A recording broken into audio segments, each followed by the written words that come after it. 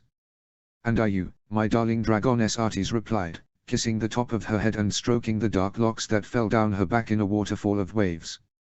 Chapter 6. The Dragon Kings. Wolf's Road, the 23rd of February, 299 AC. Aegon. Aegon had to wonder if he would even be allowed to live long enough to meet King Eddard.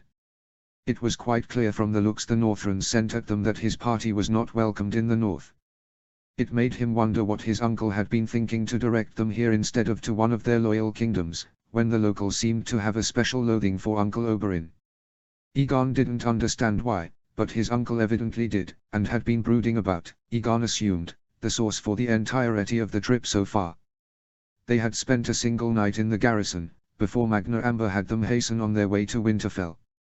A cart had been provided for Margaery and his mother, though it wasn't particularly large or comfortable. To their credit, the Northrends had tried to improve it by piling in what seemed like 100 furs and cushions, but there were no wheelhouses available at the keep for them to use. The men and his cousins had all been given horses to ride, big and tough Northern horses that clearly had been bred for battle, and did not look at all like the beautiful Southern horses he was used to, and none of them had been disarmed. Everyone was polite as could be, despite the contempt and hatred in their eyes. Aegon had never felt more unsafe, nor nervous and ashamed. His ancestor and namesake had tried to take over these people, losing his favorite wife and 2 dragons because of it. Oh, the Targaryens had recovered from Brandon Snow's attack. Aegon and Visenya had both managed to hatch new dragons, and kept the realms they'd conquered bent to their will.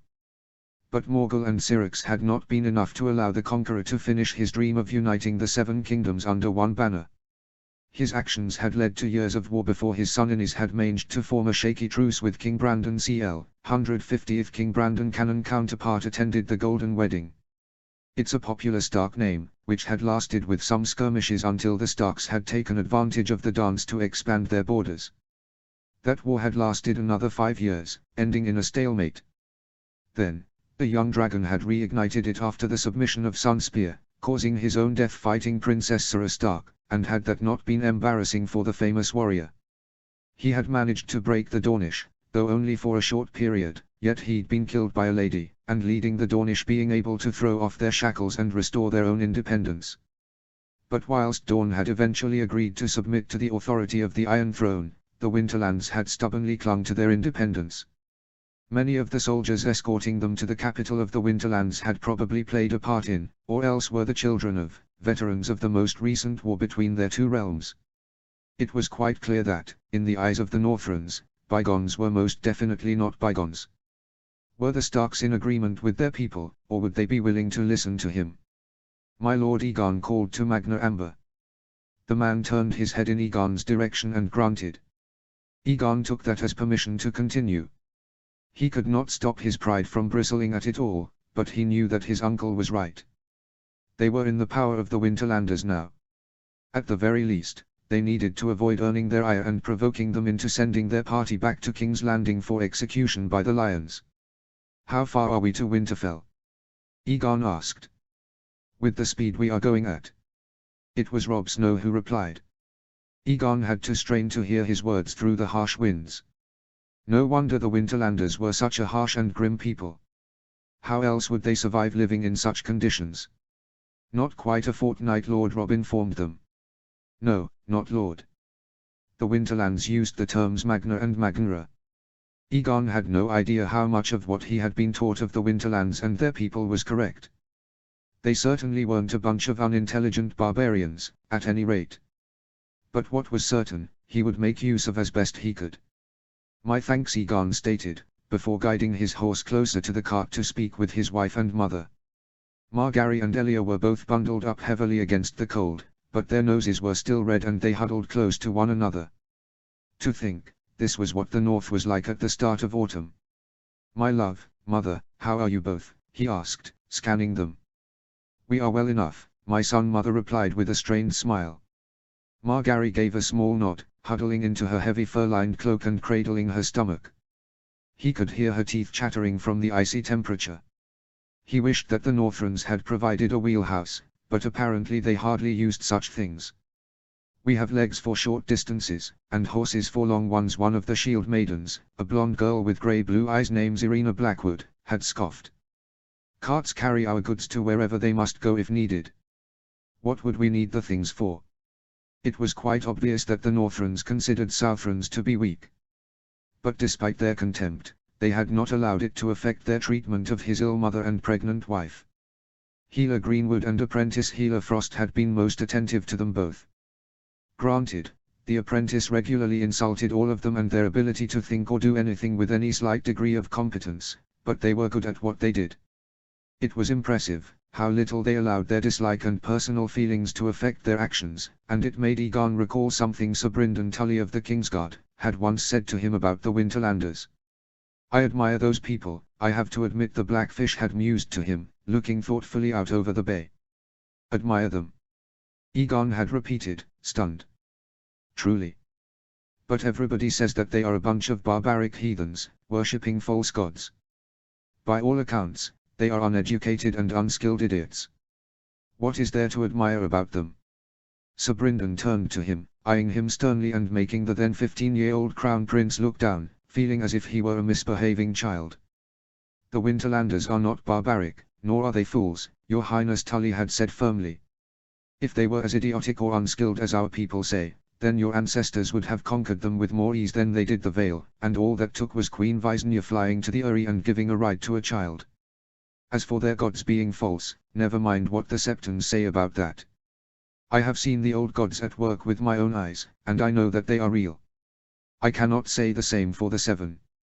The Starks have reigned for 8,000 years, since before Valyria or even the Giscari Empire. They have ruling down to an art form, and their people love them. They do not play the Game of Thrones in Winterfell, for their people love them too much to want to supplant them." Aegon could not picture it. The Game of Thrones was a key part of his daily life. He looked at everyone save for Ra, his mother, uncle and cousins, and tried to discover what their motives were for sucking up to him. How had the Starks managed to create a court without politics? Was such a place even possible? "But what specifically do you admire about them?" the prince asked finally. "And how do you know all of this?" "None of my tutors have spoken of such things." No, Brynden snorted. "They would want to make it seem as our enemies were not inferior to us. I know of this because, when I was a child, I made friends with Sybil Blackwood, the niece to the then Lord of Raventree Hall." A strange expression crossed his face when he said the name. It almost made Aegon think, but no. Surely not.